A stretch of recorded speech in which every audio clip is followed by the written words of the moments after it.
I'd like to answer the question of where the dinosaurs went. Today in our generation, Christian ministries are now teaching the gap theory, trying to fit in with evolution, trying to appease evolutionists. And this, I don't know if you're familiar with this gap theory, but it's a big lie. It teaches between Genesis verse 1 and verse 2 there could have been thousands of years, and man, that's not the word. You know, if you start in Genesis 1 and go on to the first day, the end of the day, it says in the evening and the morning were the first day. That was one physical day. Then at the end of the second day, it says in the evening and the morning were the second day. That was the second day. God created us in 6 physical days, and on the 7th day he rested. And man, if you've ever read in Job 40, you'll know that Job 40 is the largest dinosaur that God ever made. His name is Behemoth. He's the chiefest of the ways of God. God uses him as an example to Job and Job 41, which is a Leviathan. He uses both of those as an example, saying, if you fear these things, should you not all the more fear me? And Job 40 is the largest dinosaur God ever made. It's Behemoth. His tail is as large as a cedar. His strength is in his loins. He thinks he can drink up a river in one gulp. And man, and it says that he's the chiefest of the ways of God, which means he's the largest creature that God made on earth. And then Job 41 is the most terrifying creature God ever made, Leviathan. It says his teeth are terrible round about him. He laughs at the shaking of a spear, at a man shaking a spear. He was created with man. Behold, Leviathan, who I made with thee. Okay, he was made with mankind. Behemoth was made with mankind. Leviathan was made with mankind. And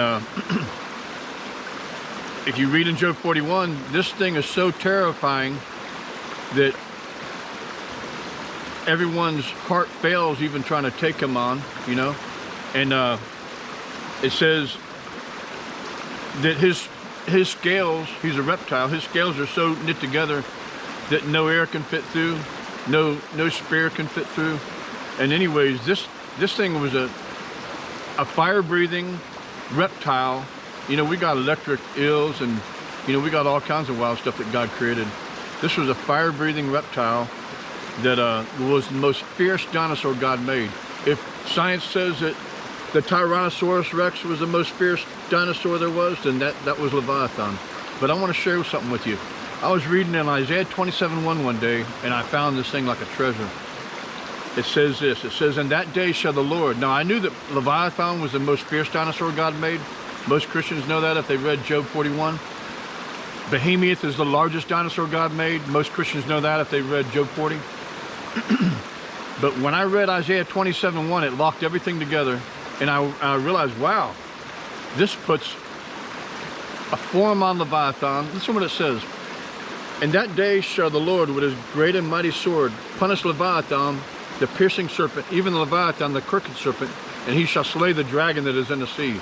Leviathan is called a piercing serpent, crooked serpent, and dragon. Okay?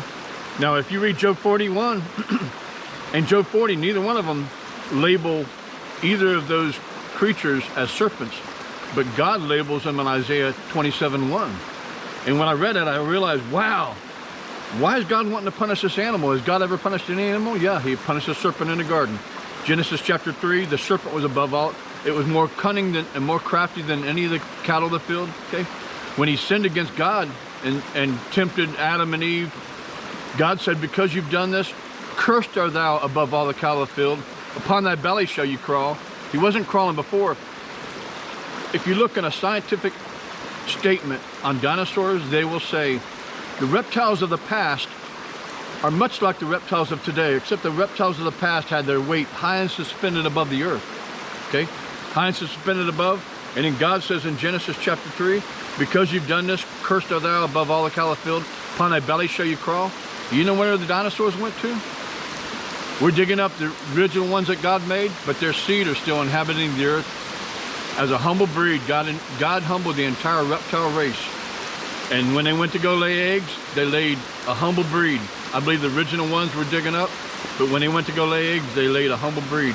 God told Adam and Eve, in the day that you shall eat of the tree of knowledge, good and evil, you shall surely die. They didn't die that day, but death entered them that day. And I don't believe that, I believe that when God spoke that curse upon the serpent, I believe that he changed genetically. When they went to go lay eggs, they laid a humble breed. And if you look in Revelations, where Michael lays hold on that old dragon, he's called that old dragon, the devil, the serpent, the devil, and dragon, okay? And in Isaiah 27:1, in that day shall the Lord with his great and mighty sword punish Leviathan, the piercing serpent, even Leviathan, the crooked serpent, and he shall slay the dragon that is in the sea. He's called a piercing serpent, crooked serpent, and dragon. I believe I can place him in the garden by that evidence right there. And I believe some of these Christian scientists or Christian creationists that are trying to say that the dinosaurs were around the ark, and I believe they're all missing it, man. I believe it's right in front of your face. If you read Isaiah 27:1, Genesis chapter 3, Revelations where Michael lays hold on that old dragon, the serpent, and the devil. This creature was above the cattle, and he was cursed to be below the cattle.